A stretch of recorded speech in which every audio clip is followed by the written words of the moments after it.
Welcome to another episode of Let's Talk About It. We are here to talk about childhood crimes that other people do not want to talk about it. Tonight is a panel interview. I have with me tonight Sylvia Trevino and Carol Boyce, and they have been with me before on the show, but tonight we really want to talk about the mystery around incest, and particularly all three of us have lived through the father-daughter impact of that.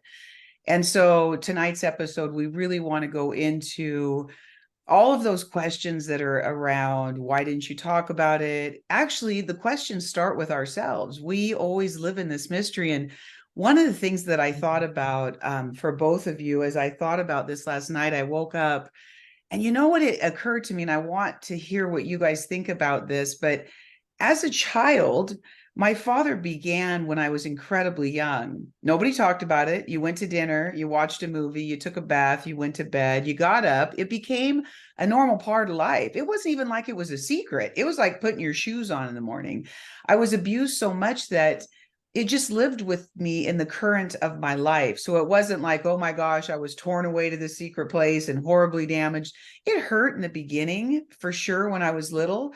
But after a while, the torment of that pain goes away because I remember one time being in a court case and I heard an expert say that at 4 years old, you can take the full size of a man without any damage at 4 years old. And that's just a remarkable thing. So when you think about that, right, it just became routine for me. So part of when I talk to you guys, and the reason I really limited it to father-daughter is because then all of a sudden we kind of hit life, we go meet friends, we get a husband, but we don't really realize that we've been raped for 15 years. Talk to me about that. Is that how it felt for you guys as well? Well, in my case, again, I I was being molested probably from 3 years old on. I'll never know the actual dates, but I do believe it was about that. And I had no memory of it. And so Mm-hmm. I had this was my protection mechanism I came up with when I was this tiny child. And but it was always with me, and I had kind of terror in me all the time. I had all the emotional baggage, but not the actual memories. But yes, I think I had it out in life, and I had no idea. I had no idea what had happened to me. And I was doing all kinds of things, and fear and panic attacks, eating disorder. I was having all kinds of problems, but it wasn't until I was 36 that I actually realized Right. what had See, isn't that happened. right? I was in my Mhm. 20s, and I think your distinction is good. And then, Sylvia, I want to hear from you. But that distinction is good. We're filled with pain and Yeah. chaos, and we're Yep. racked with Hmm. emotion and nightmares and Yep. pain. But Hmm. weirdly, we don't put that together like we're being raped. It just doesn't No. work Yeah. that way because it's a Mm-mm. normal occurrence. So go ahead, Sylvia. I want to hear from you about what that experience was.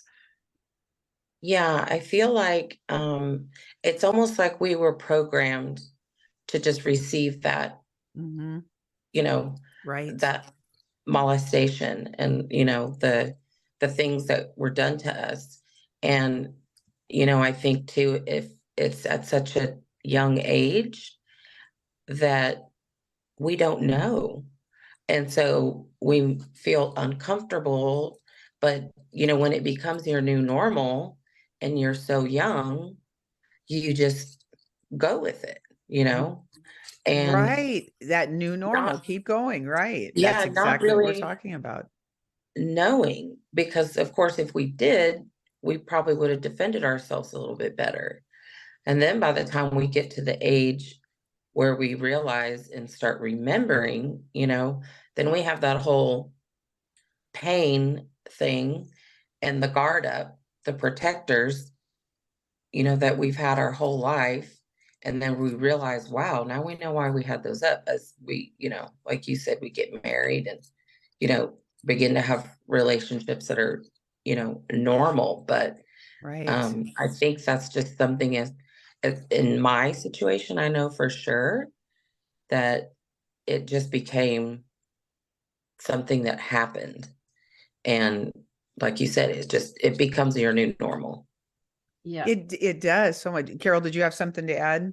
Well, the other thing that just always floors me is to think that your father, who's supposed to love and care about you, is watching you fumble through life, and as you leave the nest and try to function, they're not there going, hey, let me help you. By the way, I think maybe sexual abuse had something to do with this. Nothing. They No, just are they're never letting going to you help us. flounder. Yeah. They're the ones that put us in that prison. Yeah. I mean, that's amazing too. But yeah, absolutely.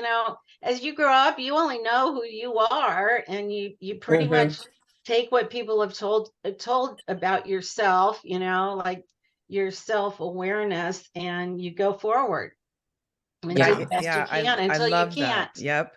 See, and you guys both, just can't. yes, you guys both understand what I mean when people don't get that it's who we were. It's who we were told we were supposed to be. So if you were born in a prison, you would only know prison walls.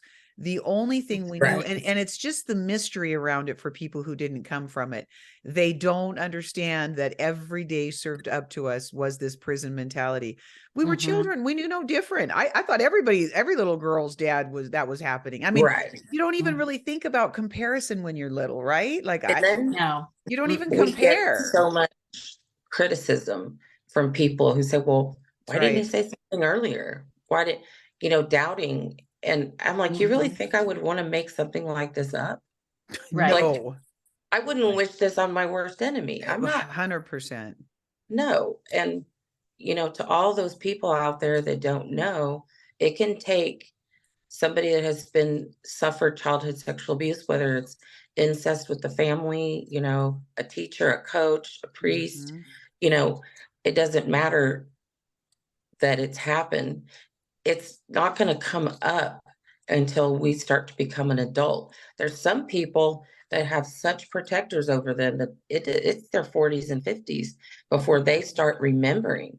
Yeah. And I think that's 100%. very important for the public and other people to know that, because the statute of limitations should be unlimited. Yes. On childhood sexual abuse. There shouldn't be a 2 to 5 year or 5, no, it just doesn't work like that. Our brain and our heart are both protecting us. And that's why how can we speak up about something we can't acknowledge, and that our brain does to protect us? That's how God made our bodies and our brain and our mind, and our heart to work. Exactly. And Sylvia, when you bring that point up, actually, we are living normally, just like everybody else does. For instance, when they were 3 years old, they got a red tricycle, but they don't remember that tricycle again until they're 27, and something triggers their mind because they walk into a store, they see a movie, and all of a sudden their mind is triggered to remember that red tricycle. It's exactly the same for us. It's no different trauma is held in different places in your mind, but it works exactly the same. We're triggered by something, a sound, a smell, a movie, and then we're triggered. So talk about that a little bit, because they return to us exactly the same way. So our minds are working as every other human being on the planet. Unfortunately, our mind just has a whole bunch of shit in it, right? But it works exactly the same. That's right. And I think you can't underestimate the terror that the sexual abuse gives you. I know for me, I was terrorized. And for me to actually have the maturity and a stable enough home life to somehow acknowledge that I would be able to face this now and actually survive. I really think that's what's going on. I think you have to be triggered. And I think you've got to grow enough that you think you'll make it, because I really, that I survived looking at it, I think is something I'll forever be grateful for. Oh, yeah. So much. Sylvia, talk about that for a minute. It's so true. We have those memories come back to us just like that tricycle, but we can have fear around that and block it. And then Yes. we'll block it for another 5 years, but it Yep. came back exactly the same way as a red tricycle comes back. Mhm. But a lot of Yes. times you're exactly right. So Sylvia, talk about that a little bit, about the fear around those memories. That's a really valid Well, point, Carol. Thank you. something that and yes, it really, really great point, Carol. Something for me that started unlocking all these memories is, I don't want to be too grotesque or detailed. You be as open as you want here. But, you know, I knew and remembered when I got triggered and started having a sexual relationship, with a man, a boyfriend. And when I saw their parts and it, boom. Yep. And I was like, oh, what's happening? Right. And those triggers were terrifying. Well, you know what? And talk to me about those triggers. I mean, a lot of times we can, our father's face overlays on their face, like all kinds of, Yeah. I think it helps to bring that mystery to, we're really talking to people who have lived through incest, right? And the bystander can certainly learn, but I hear from so many women particularly, but men as well. There's many men that actually follow and save our stuff. What you just said, Sylvia, those trigger, we want to go away from it, right? Each one of us wants to go away because a trigger or a memory for us, unfortunately, is very uncomfortable. It's not like, oh, it was a shiny new bike. It was like, oh my God, my father raped me. It's a totally different thing. So talk about a few of those triggers as much as you're comfortable. Well, I know what happened in me is I thought my psyche told me that if I'm enjoying this with this person, then that meant I enjoyed it with my father. Oh, see, yeah. It was the lines were very blurred. I think we can say, we totally understand. How do you not though? You know what I mean? For our mind, when we talk about, so we started with the normal for us was being raped by our father throughout childhood. So, I mean, it's going to carry through that. I mean, you can't just turn that track off, right? Without a lot of intense therapy. Carol, were you going to say something? Yeah, I was going to say, a lot of the triggers I had were around kind of claustrophobia issues, being left alone, feeling like I was on my own, terrified me, because during the abuse I felt so alone and so unprotected. I couldn't get on an airplane, and I couldn't, go in a dark room. I couldn't hear a door shutting. A lot of things like that, which were so unrelated in some senses to the abuse. And I had no idea why I had this, why I would be absolutely panicky, when someone else was in control of my life, like in an airplane. Somebody shut the door and I knew I couldn't get out.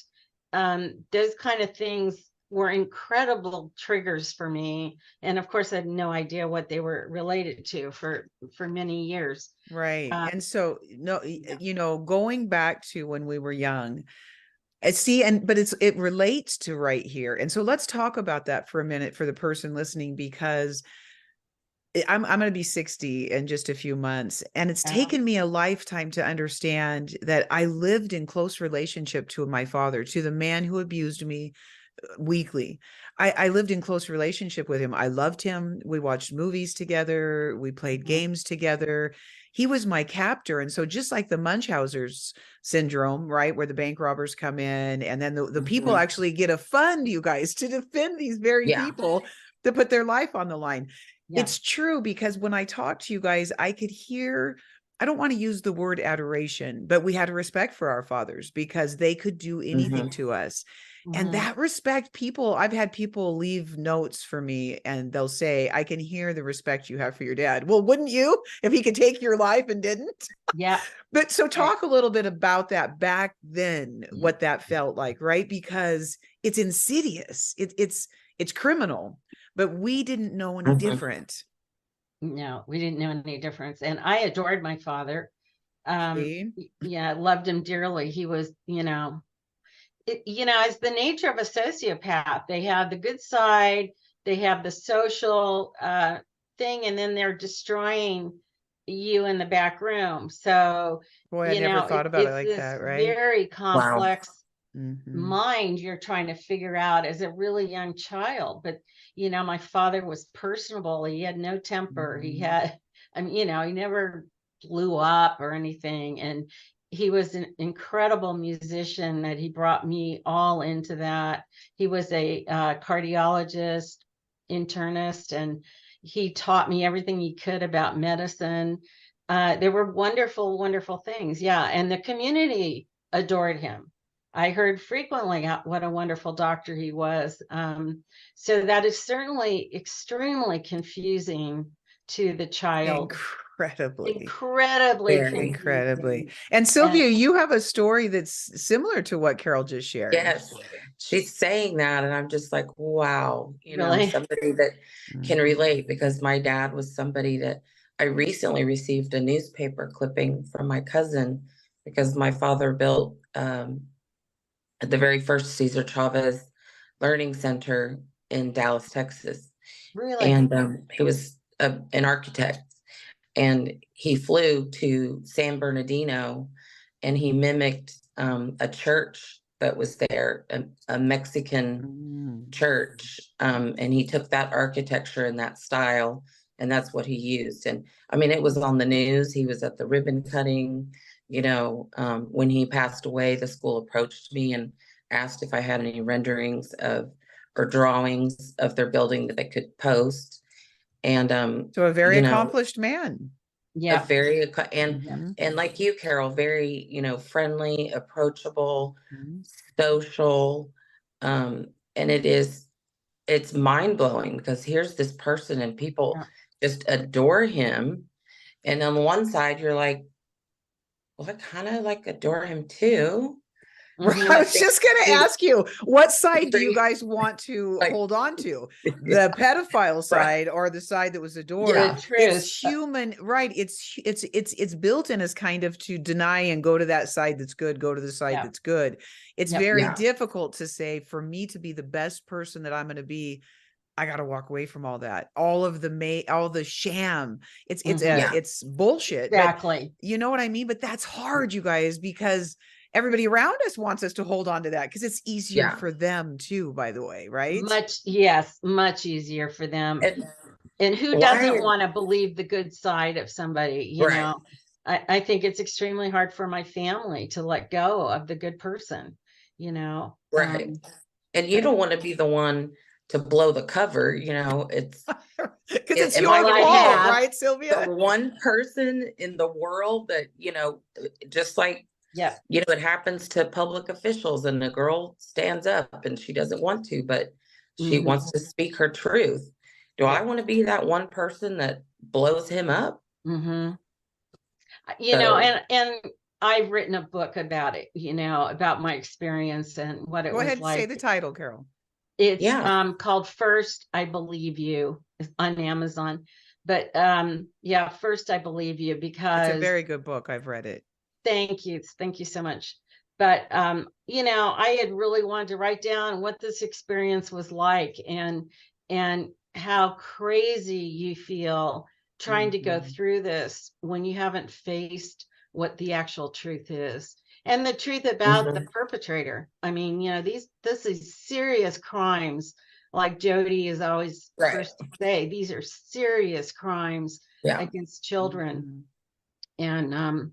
And you have to hold these people accountable, whether they're even still alive or not. We have to speak the truth of what these people look like. I don't think anybody understands how these people look, even though I know, like right, you, Jody, had a father that clearly did things that were horrible. I think, I don't know if he was as respected in the community, and No. He was a so body and fender man. He was a hillbilly that didn't care what you thought about him, oh, but he was liked. I mean, people did like him for like sure. him. I Yeah. mean, he had that sociopath way where you wouldn't be around him. He would yeah, influence you to like him, if that Hmm. makes sense. You know what I mean? And he was hmm, handsome. He was a very good looking guy, so he used that, and he had charisma, of Yeah. course. But then at the end That's of the their day, cover. yeah, he didn't really care what you thought. That was my father. He did not Uh-huh. care what you thought about him. And I'm curious, did your fathers care about their image to the outside world? Absolutely. Yeah, I would think so. I talk in the book about Mhm. the curb appeal of our Oh, family. that's right. I love that. Yes, Yeah, I the love curb that. appeal was very important, and the social standing, and all Mhm. of that was very important. Um, And the same yeah, with you, Sylvia, right? Oh yeah. Like it was all about, driving a Mercedes, giving me a BMW for my first car when I was 16. You wow. know, Wow, yeah. we want to be all shiny and, And weren't you looking the one that and went golfing with your father? yes, we would You go guys golfing were all the you time. guys were good friends. And how We were old are buddies you? I on the mean, golf course. right, but this is now when you're grown. No, he started taking me golfing when I was 5 years old. Oh my goodness. Wow. They always Yeah. keep us in their pocket, don't they? Yes. Mhm. Mhm. So that's kind of like how the grooming process continued, Right. because a lot Wow. of people think that grooming is just up to the time of the abuse, but it's not. No. It continues, it's 100%. not just a pre molestation. It's the Mhm. Oh whole my way. God. That is so beautiful because actually until their death, they continue to groom. And what is their Yeah. grooming? You're lying. That's not the story. We had love between us. It wasn't like that. It wasn't abusive. It was love between us. They take those Yes. stories to their deathbed, and we will be Yes. called liars if we try to change those stories. Talk about that for a minute. Mhm. Yeah, absolutely. uh, uh, I think part of the sociopathic or narcissistic personality is they've got to be appreciated, believing that they're somehow good. And they say they make up stories in their mind. And, this idea that, oh, the daughter wanted this, or she Right? Mhm. participated freely. It wasn't me putting this on her. And that's all this narrative they come up with. And they don't want Mhm. anyone to break that narrative. No. They don't want And they're anyone. almost overachievers. And that's why I Yeah. think they're so successful. Like your father was a doctor, My Mhm. father got his architectural degree. He went on to Harvard and got his degree in city Wow. planning because they have to rise above Yes, because they know they're the scum. truth. Yeah. Yeah. They know the Well, truth and they're and they're what they brilliant. I did. mean, let's face it, you guys, these are criminal minds. I mean, they're Mhm. evil criminal minds that we Yes. can't understand. And I do believe, and I'm going to say it till the day I die, they have an evil presence helping them get away with all that they do because they're such Yes. masterminds. And I do think that Mhm. this is one of the crimes that hell has created because you don't have anything to prove that they've been raping you for years, nothing but your word against Mhm. theirs. They know Nothing. you're going to lose. I Nothing. mean, what better crime against children? Because all they leave us with when we hit in reality, we're really just left with a heartbeat because now we have confusion, loss, chaos. We control nothing. We Yes. we don't even know what's happening when we hit the world because we've been so Yeah. controlled. So it's a Yeah. perfect crime. It actually murders everything except our very heartbeat. Amen. That's the only thing that's left. And so I've They're taking always your soul, they do. It's I mean, horrifying. how does somebody do that? And I think, there's talking about father child relationships. I mean, that is the most incredible betrayal of trust. Nothing could be a bigger Yeah. betrayal. And particularly your father, when you think of protecting you in the world, they're the only Yes. one, you know, and your mother that should be protecting you. And it takes an incredible lack of soul and conscience to be able to do this and spend the rest of their lives Amen. saying it never happened. I mean, it's an incredible betrayal of trust and of our Huge. souls. Yep, huge. Yeah. Yeah. Go That ahead, Sylvia.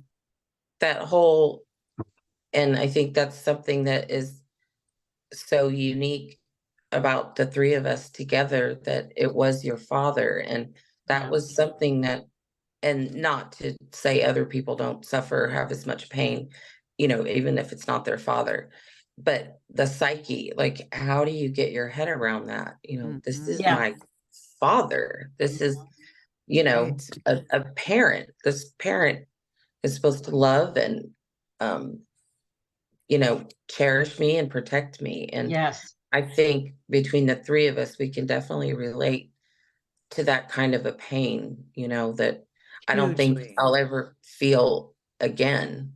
It's such a Yeah. particular kind of a pain, you know, Yeah, it's just absolutely. specific. Well, exactly, which that I so want to touch on that. I knew this is such a beautiful place to insert.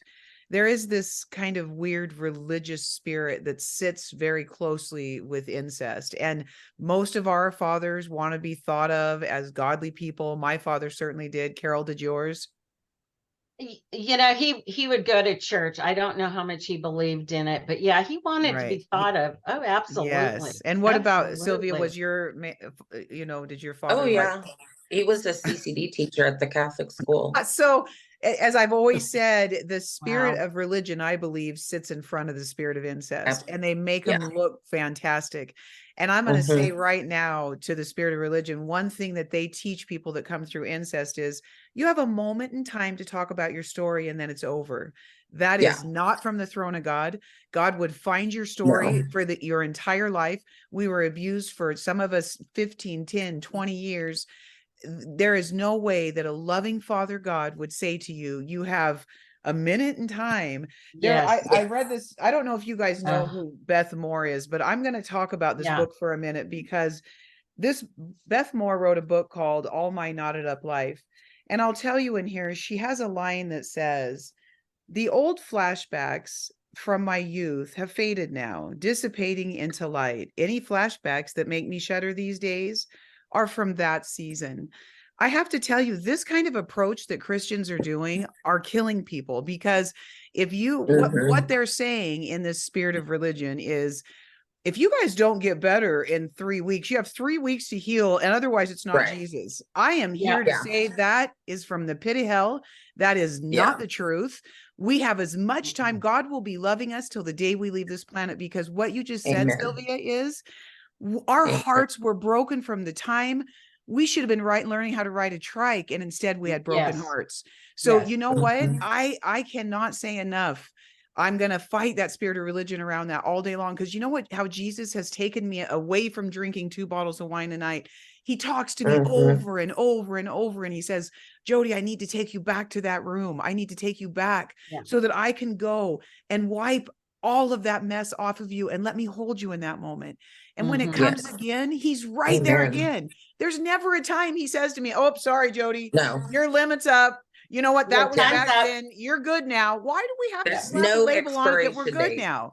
No Mhm. expiration date. Talk to me There's about that, no you guys, because I'm so expiration date. tired of Christians throwing this label on it that you got 10 minutes to heal or it's Yep. not God. Because Yeah. again, they don't want to hear about it. Nobody Yeah. wants to hear us Oh, speak up yep, and talk about this very uncomfortable, ugly subject. And exactly. Well, it unless it you put it in a pretty package. yes, or you know, it Yeah. further victimizes the victim. And you know, you have to remember too, and Sylvia, I have no idea what years your abuse occurred or if you even know, but you know, this very young abuse, your brain is still forming. I mean, Oh 100%. yeah. you don't even have your whole brain, and this violence against you, this hatred against Right. you is getting put into your actual being, you know. And of course, they Yeah. know that with trauma now, it's very much a physical illness also. And I Hugely. don't know that, you know, I am almost 70 years old. Not thrilled about that, but anyway, you know, I Hey, now we are think, warrioring up. You're yeah, fine. You know what? Takes a I long now time to heal from think our wounds. that, you know, you're healing your entire life. Yes. This, you know, Yeah. I'm so much better. You know, I've come a long way, and I know Jody has too, and Sylvia, you're working Sylvia on has, it, and yeah. but it doesn't leave you. It's way too No. traumatic that Never. it doesn't leave you. You learn to cope. And it's Yeah. offensive, right? Sylvia, talk about that a little bit, Very because offensive. you Yeah. started saying something, and in this beautiful conversation, we probably moved past it, but you talked about the judgment that you've received around this. Talk to me about that, because one of the reasons why I started this, honestly, was all the naysayers, or the people out there that Yes. have never lived the experience. And without experience, like Smith Wigglesworth used to say, a man without an experience has nothing to say to a man with one. And it's just the truth. So Amen. talk about that a little bit. I think that it's so sad that, again, that, like you said, there's no time. And our wound, it's a trauma wound, and we'll have that. That will never go away. So, we have to live with that for a lifetime. But It's then reality. yet we're supposed to get it. Well, when are you going to get over it? When are you going to, that's what really gets me going is, of course, the time, but the get over it. Well, let me do to you what, think about having something done to you that was done to me. And you want to chat about it? I can tell you everything in detail. That's right. Do you have a couple months? Sound, smells, I'll tell you it all. And then tell me if you feel the same way. I mean, how dare you tell me that I have to get over it? Yes. Something so disgusting, something so vile, something so criminal that people should be thrown in prison and the key locked away. Exactly. Oh, absolutely. And so few ever go to prison. So few. Only 70% report, you guys, of all the numbers we see. That's only 70%. And that's the ones that are talking about it. That's what I'm saying. Exactly. And Satan's getting away with this horrific crime, and the church is letting it happen. And I'm tired of it. And I'm so thankful for you guys to be here tonight, because we are followers of Jesus Christ. He has helped me. I know at 4 years old, he came. I didn't even turn 4 yet. I turned 4 in 2 months, but I know he came to me in that room, and I met him there. My mom said, we didn't know how you met him, because they were hedonistic prigs. But you know what? He found me, and I've been with him ever since. And so, but the spirit of religion is not Jesus. It's not the God of the Bible. No. And that's the thing, that to heal, the thing that we have to offer is the love and comfort of God. And it is not contained in a time period. No, it's exactly not. It's not at all. And it's, and it just gets back to also that the families will do anything to maintain their family structure. 100%. The curb appeal. The curb appeal. The curb appeal. Yeah. And just having that structure. And when you look at the patriarch of the family, who's a criminal, and you start telling the truth that this person was a total criminal, and all of that, it's like they will fight for that family structure, and that beyond anything, beyond any one member. And we have to change that narrative. We have to change my daughter called me yesterday, and we were talking about this kind of thing, because unfortunately, it's always close to home. You come from incest, and you happen to find it all around, right? I mean, that's, I think we could all talk about that. Cousins, aunts, like all of this stuff starts happening. Generational curses. Yes, absolutely. 100%. But we've got to bring, sometimes she said to me, Mom, we didn't realize why you moved us away from the family. Everybody, they were mad at me, like no cousins. Because if you come from a family of incest, and your aunt is not talking about it and staying in denial with the family, but those children have been hurt, those children may, not all of them, but they may hurt the cousins. And now you're perpetuating it. So I'm going to say this again until the day I leave this planet. If you come from a family line of incest, and you have siblings and parents who will not talk to you and take complete accountability, you should not be living by those people. You should not be, because there's a matter of urgency, because children continue to be hurt in those families. That's just reality, right? You guys, would you agree? That's a wonderful insight. And incest is occurring in many families that have no idea. Millions. And I think that I think every single family, every single mother, every single father needs to be openly talking about sexual abuse within the family, that they Yes. will not support Amen. it, that they will prosecute to the full extent if there's any kind of sexual abuse. There's no conversation in families about this issue No, because we're it's the so, liars. Are you guys yeah, believe in your families and supported? Ask, I yeah. mean, answer that question. Sylvia, does your family support you? Are you guys all now your My father's gone, right? Yeah, my father's gone. He's been gone about 10, 11 years now. Okay. But he did on his deathbed, he apologized. I wasn't there. Is He that right? he told my uncle Ah, to tell me that he was, so sorry for what he had done to me. He apologized to my sister. My sister was there. I had already moved from Dallas to Austin. So before he went into surgery and he knew he was gonna pass. And my sister said, well, Dad, you don't know that. Like they're telling you, there's a chance, of course, because it was a heart attack. And he said, no, it's my time. I'm going. And he died 15 minutes on the table. But he did apologize. Did he say to his uncle that he had raped and molested you guys, or did he just say I was a bad dad and I'm sorry? No, he told him. Oh, that's He told him. amazing. it is amazing. Very, It does. very unusual. Well, Very, deathbed confessions, though, my father apologized for the murder and he died the next morning. He didn't apologize right. for Yeah, the rape of all those years, but we had a lot between us he needed to apologize for. yeah, But Yeah.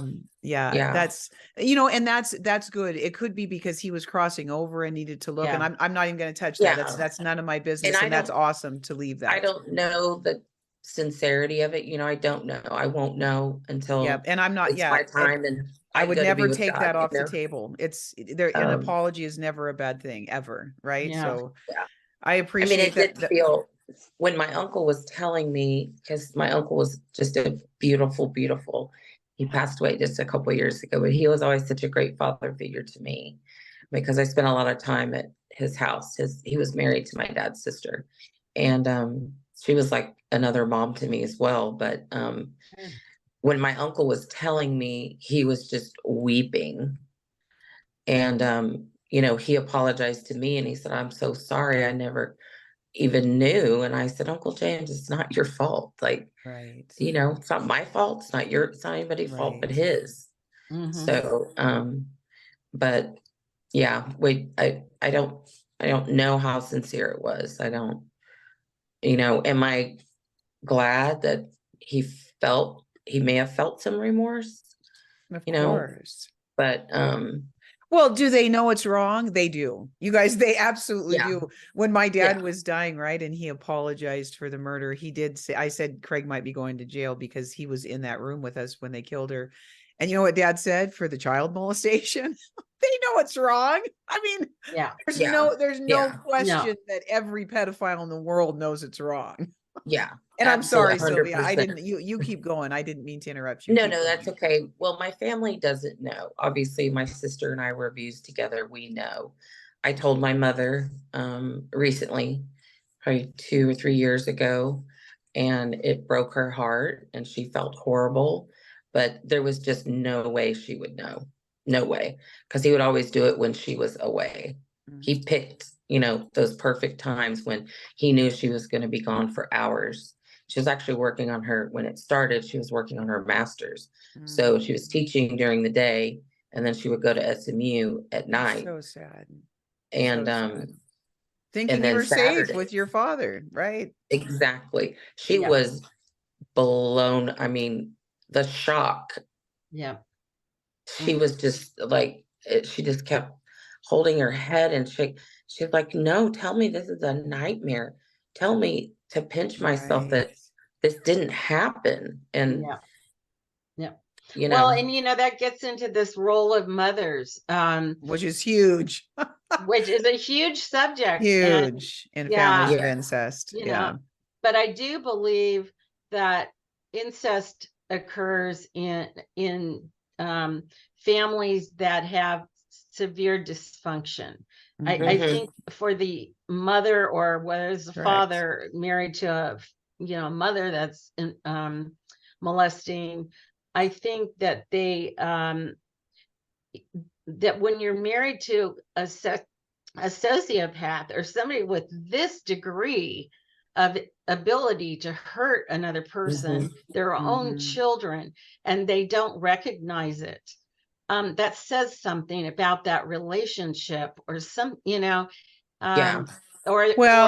Yeah, keep going, Carol. yeah, and also the mother that maybe kind of knows, kind of has a feel. I think my mother felt my father was always having an affair, which he could have been, but I do think she could feel that he was having another Right. relationship, but it was with her daughter. I don't think it ever occurred to her.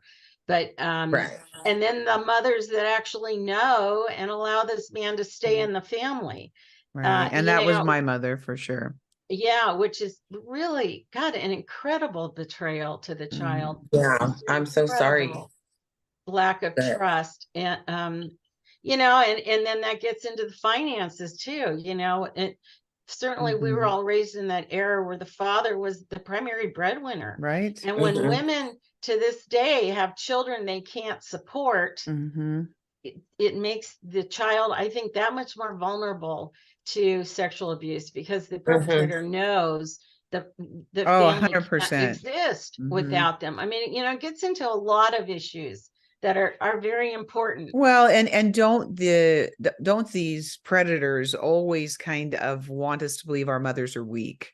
I mean, Sylvia, was your mother a strong presence in the home? Oh yeah. And she was very very active, even though, she worked full time. This was the 70s. So she was, the Brownie troop leader. She actually worked and got a job teaching at the private school, the private Catholic school that I went to, just so she could be closer to, her children and be able to watch over them. And, that's why my dad picked the times when there was absolutely no way she could ever, know. And of course, he always told us, don't tell your mom, she won't understand, and blah, blah, blah. And so, we didn't. And, but I do know that, the mothers do play a big role. And I think there's a lot of mothers out there that, like, Carol said, they know what's going on, but, what if they can't leave them because then maybe they won't have the money and, the whole financial thing. Exactly. But I know my mom because I told her, and she had kind of questioned me about like sexual type stuff. And it was after they had gotten a divorce. Oh, okay. And she had asked me, well, did you have like any kind of a bad experience? Like, were you raped like at a party, or did somebody just take advantage of you and you couldn't push them off because of my behavior? Like, she was trying to figure out, I was acting out, going out, partying, hooking up with, any guy that I being could, treated bad equates to bad behavior. Right. And she's like, what's happening? Right. And she said, well, if I ever knew, of anything, anybody in the family, we will take them to court. All you have to do is tell me. And I was like, no, Mom, it's not. And this was even still at the time where I was still processing, which I knew it had been done, but it was also overwhelming to me, It's in the incubating stages.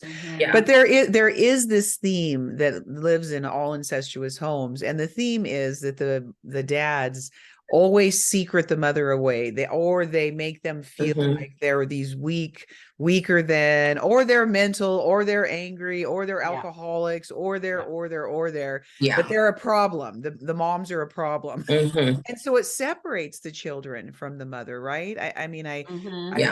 I see that it just kind of as a theme.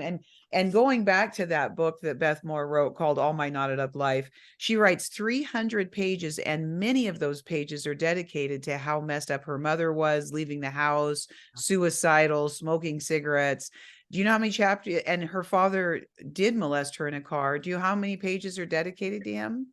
None. 4 paragraphs in the whole book. Is That that disturbed right? me. The whole Yeah. book Wow. disturbed me. And I'll tell you, I get it though. I mean, she's living out every life that many of us have, but that her mother got bashed for pages and pages and pages. And there's 4 paragraphs, 4, that the dad only came over on the seat and then did things he shouldn't have. That's it. That's it. The whole book. That's all she ever says. Huge. It's That's so interesting. But see, Wow. you guys, doesn't that kind of, it's easier to talk about them, isn't it, than talk about that Yeah. story? And Yeah. see, that's, I guess, what I am. So I wrote a book called A Prisoner by No Crime of My Own. I saw it 30 years ago in my mind. It took forever. Do you know what I intentionally wrote? I read this book about this man who had been in a car accident, and he made me feel the smell of the metal as it twisted. And he made me feel the pain that he had in the hospital bed as he recovered for 2 years. And I asked God if I could write a book that would make somebody understand what emotional pain feels like. If it was very much like that man getting in a wreck. They thought he was dead. They covered him up. I thought I was dead, and life was covering me up. Yeah. So I Right. wrote a book to make people feel for the survivors out there, the warriors like us. I wanted them to know that I understand, because emotional pain is debilitating. People underestimate the power of emotional pain. It makes cancer. It brings tumors. It destroys us from the inside out. Yes. So I wanted a book that said, I get your pain significantly and deeply, and I made it to the other side. But if it, it's that experience that if you don't make a person come into your experience, they can't feel it, which is why I really love that we're doing this. And I really want to ask you guys to do this once a month with me, because it's so important for us to come together as warrior survivors from these crimes and talk about it, because there are themes that run through these families that we've got to dissect and help people see. Right. So yes. Anyway, I'm going to put it back out to you guys, because I'm sure you have things to say. Well, and that's why I wrote First I Believe You, because you show us the path. Yes. Yeah, I didn't know anybody who had no memories, and certainly people aren't out there talking over coffee about it. And my just experience was so crazy making, and so painful. I mean, just incredibly debilitating. Like you say, the emotions are absolutely debilitating, and you don't want to live. You don't want to be there. But getting to the other side, I think I felt the same thing. I just want people to see my experience, to see you can get to the other side of this and survive it, So you want to kind of show a path. And like Jody's story is just unbelievable. You've got to read her book. It's just an amazing story. I heard the other day someone say it reads like fiction, but then all of a sudden you realize this is a person's life.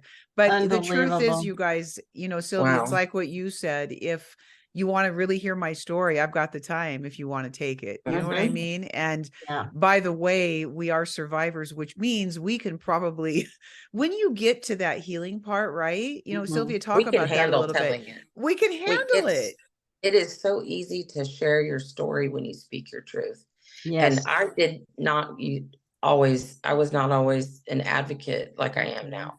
It took me, like my first time admitting to someone in a healthy environment and somebody that I could trust. And then of course, the experience that I'm having now with Journey to Heal, which is a great book, Carol, written by Crystal Sutherland. And I'm gonna go get that. Yeah, and they actually have. Go ahead and share that. Sorry, Sylvia. No, that's okay. It's a 7-step study book, and it takes you from the beginning to the end. And so I went through and did the book with a mentor, a friend that somebody's been on Jody's show as well. And now I'm a mentor, and I lead other women with their healing of childhood sexual abuse through Christ, because there's nobody else that can heal us the way that he can. Right. And again, we'll always have that wound, but and that's a big lesson in the book, that as mentors, we really need to push these women to speak to each other and tell each other their stories. First of all, it bonds them in such a beautiful way. And then it's so empowering you know, you have Mhm. no problem, you know, have I ever, oh yeah, I have, would you like to go to coffee? We And I'll get tell you each all about other. it. Yeah. Yeah, we You get know, We each get each other. other. Yeah. and then we can give knowledge to people, you know, and Yes. get into before it happens, you know, if, and you doing these things, Jody, just brings awareness for people who haven't Mhm. experienced anything like us. It doesn't have to be the way it was for you and me Right. and Carol. Change can So happen. true. And 100%. But it takes, I do believe that we live in a society, you guys, that is abuser centric.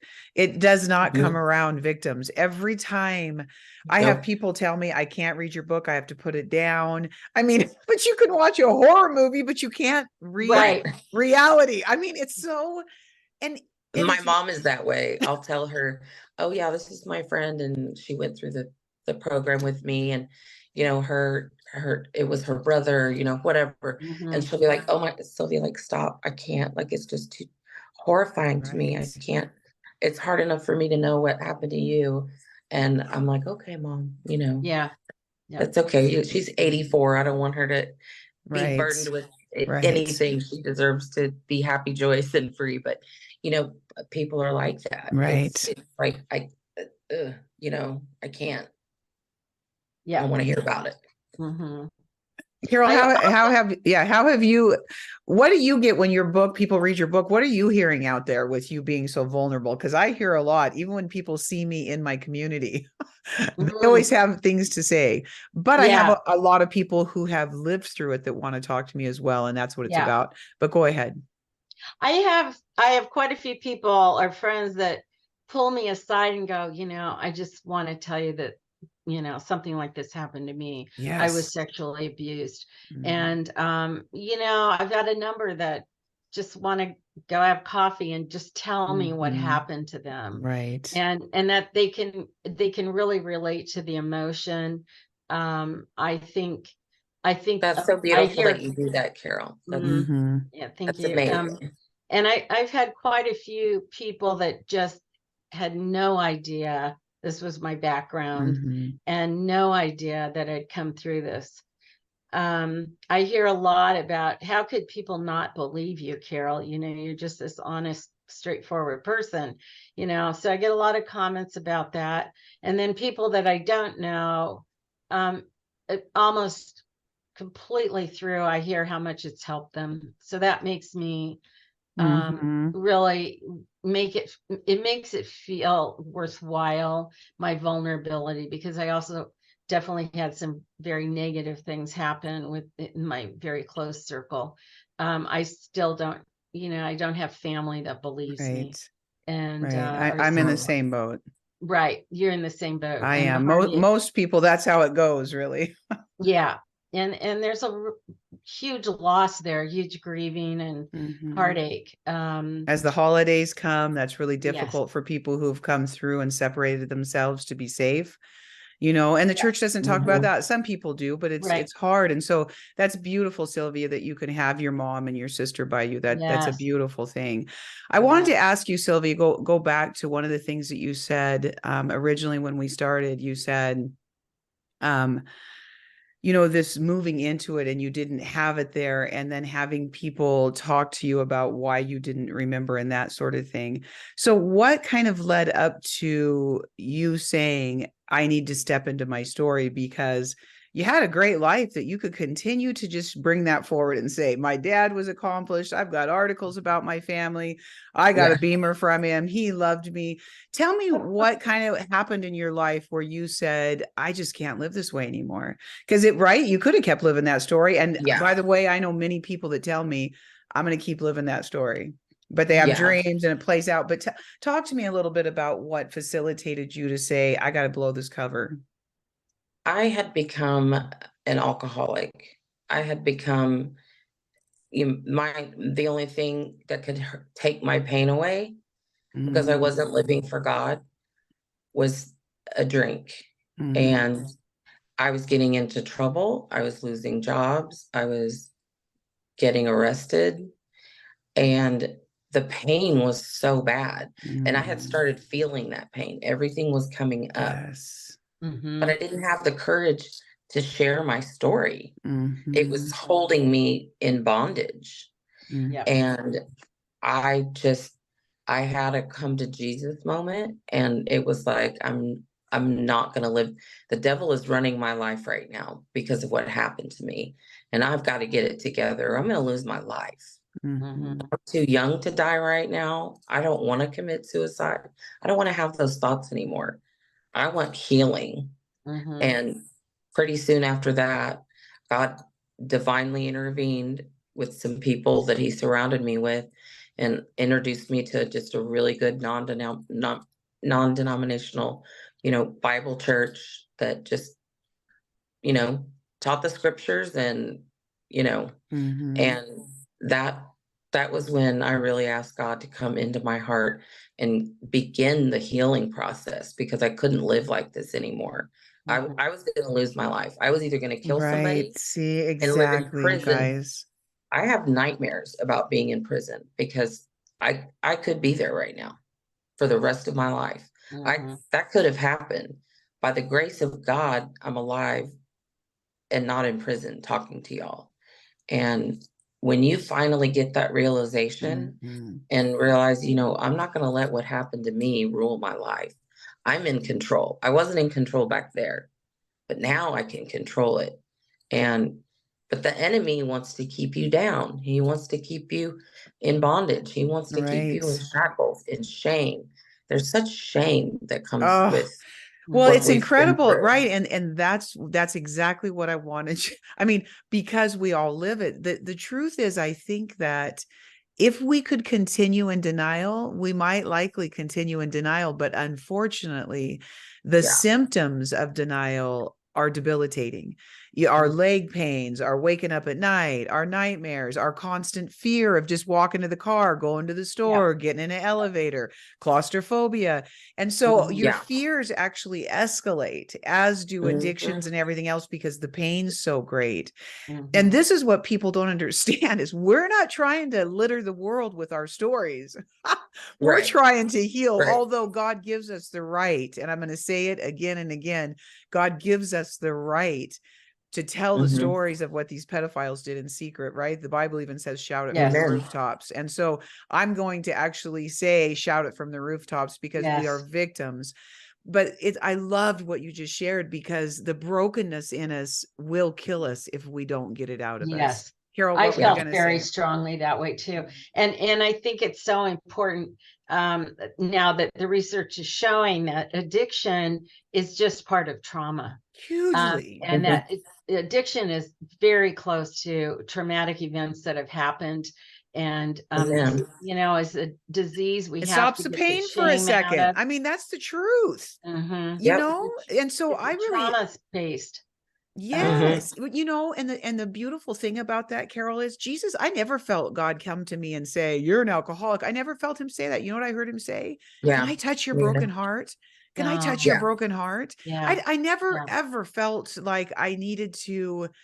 And I wouldn't let other people do that to me either, because I knew and God knew that I was doing the best I could with what I Right. Yes. had. Yeah. Yes. And so all he kept doing, I love Joyce Meyer says, just put more good in, don't focus on the bad. That's what I'm Right. trying to say, right? And so Yeah. the more good you put in there, the more I started walking out of that stuff. But I didn't focus on it because I couldn't let it go. My pain was tremendous. I know that you guys know that. I That's would grab huge. my Bible at night after 2 bottles of wine or 7 drinks or whatever it was. And I would Yep. Me hold my too. bottle. Yep. And I would go to bed and say, God, I've done the best I could do today, Yeah. but I Yeah. love you with everything I have. Help me. And he Yeah. finds us right there. I always tell Yeah. people, don't get clean and then come to God. My heaven's sake, bring your dirt there. That's what he wants. He's Yeah. the one that can clean it up. Everybody's always like, Yes. well, I'll get there one day when I'm good. Well, don't be good, be godly. He's Yeah. good. We don't need to be good. But it is that debilitating pain, and it's Yes. debilitating. It's, I don't want to take my time doing this. I could be watching a movie, but you know what? There's that beautiful quote that says, when in the face of evil, if you don't do anything, that is evil itself. And I just can't be Yeah. quiet Yeah. anymore, you guys. I just Yeah. can't. When I know the right thing to do, and there's millions and millions of people suffering. I write 6 days a week with my daughter and these things. And I really do want to encourage you guys to come back with me. I'd love to do this once I'd a love month. to. And, I'd love to. because it helps us as well do something with this horrible, Yes. I don't Yes. hear bitterness in any of us. In fact, I thought No. about my mother tonight coming back, and I know people don't understand our stories. I loved my mother. My mother was a horribly broken woman, and Yes. she's sick now. And, all of that kind of evil kind of implodes on you. That breaks my heart. That doesn't make me happy. She's my No. mother. Like, I don't have any kind of bitterness. I don't want to tell her story. I told No. that Right. story so that people understand that there are mothers that are pedophiles. It happens. There are double, there's lots of people that live these stories. I did it for truth's sake, not Yeah. to hurt my mother. Not And to so, hurt.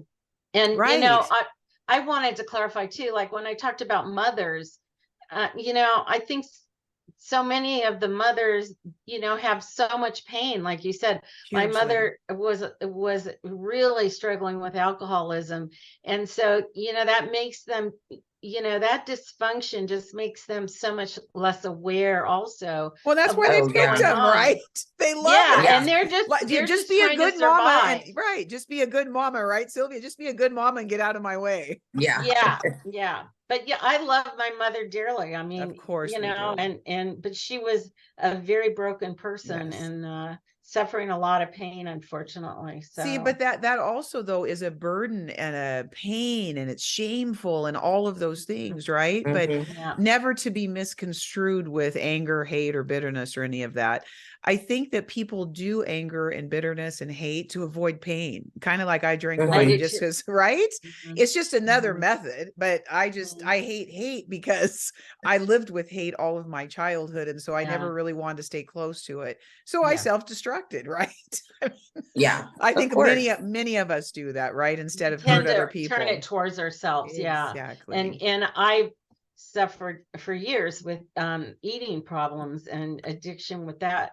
And now the studies show it's very related to sexual abuse. Hugely. And and Chris never knew that, but we all are. It's trying to get that anger directed outside and where it belongs, not at Yes. ourselves. Right. So. It's funny that you say that, Carol. I had one girl in the study that we went through. She purposely gained 150 pounds Right. because she didn't want to be attractive. Yep. She didn't want somebody looking at her, and It's protection. she was protecting. It was a Yeah. protector. Many of us fight that, right? I was 200 pounds when I was 15 because I figured, right, that dad wouldn't want me. And I had so much pain. What else could I stuff it with? And then he bought me that book called Help Lord, the Devil Wants Me Fat. I had to go on a fast for 10 days and I lost 60 pounds. I hated him for that because it was Wow. like dad doesn't want to rape a fat chick, it was horrible. So I did lose 60 pounds and then I had an eating disorder for the rest of my life. I mean, I'd eat 500 calories a day, but eat, have 7 drinks because I had to look good. And then my mom would say, well, you've been smaller before. So my family always came around that, so there's so much dysfunction around that. But you know what? If you want to put a blanket of that insulation on you to feel safe, by God, do it for a minute if you need to, but get away to safety and keep yourself alive and let God heal your heart. And all of those other things will come, right? But I don't like these people that, let's focus on losing 50 pounds and then finding God. Well, let's focus on a broken heart. What I know Jesus is he said, I came to heal a broken heart and set the captive free. When you're captive, Amen. You're captive, right? And a broken heart, I don't know, the 50 pounds or the glass of wine or whatever, that's to me not the huge issue here, but your broken heart, that's what needs to be fixed. You guys, we're at time. I love you guys so much for being here, and we will be back. I mean, I think both of them have agreed, and we'll talk about that, but I'd love to do this once a month. And I'd like to just give this, I always like to just say, if there's anything that you feel on your heart you'd like to leave, we have a lot of listeners. This goes out on my YouTube channel, on podcasts. It's on many podcasts. And God is really using it just because there are so many people who need this. And we see you, we hear you, and we're here because we love you and we care. Amen. We could be watching a movie right now, but we genuinely care. So I'm going to give it back to you guys for a minute. If there's anything that you want to say before I close. Yeah, no, I just want to emphasize that, going right through the fire is really the only way to heal. And when your Yes. time is right, Yes. you'll be able to do it and get that support group, support people around you. But there is a wonderful life at the end of this. And, I've had a wonderful, amazing life, and you can too. So, 100%. good for I you do. looking at this, and good for you even listening to this podcast. So, and thank you so much, Yeah. Jody. You're just a warrior, and it's wonderful. And Sylvia, you too. So, Oh, Sylvia, well, go ahead. thank you. And yeah, I guess too, writing on what, Carol said, it's, if you're listening, you don't have to be brave. You don't have to be strong. You don't have to be anything. Like Jody, all you have to do is show your brokenness and God will come to you. I would get 100%. so intoxicated, but when I got that sad and I was crying, I would turn on YouTube and listen to Christian music, Yes. Amen. and he would comfort me, Yep. I in did the my same pain. thing, Sylvia. Was I I'd be drunk? drunk Yeah. and put on Christian Oh music my because I God, I'm needed like, him. I love Yes. you. Don't ever keep him away. But That's the time you bring him Yeah. close. yes, Oh, I but there love is that. there is healing, and it's not a 100%. It's not like you go to Mhm. surgery and then you're done. Right. It's a process, and I don't want to candy coat it because That's true. it's a wound, it's trauma, and it's our broken hearts. But it can be done, and the fact that I'm sitting here and speaking about it when I didn't do it for 40 plus years, Yeah. then you can do it too. Oh, I love that. All right. This is the Pedophile Huntress. We're coming to find you. We're going to break you down one secret at a time. God be with all of the people Amen. healing, and we'll see you next time. Thank you so much, Thank you ladies. so much, Jody. Thank Love you, you Jody. guys. Bye-bye. Yep. We'll talk Love you soon. too. Okay. Bye-bye. Bye.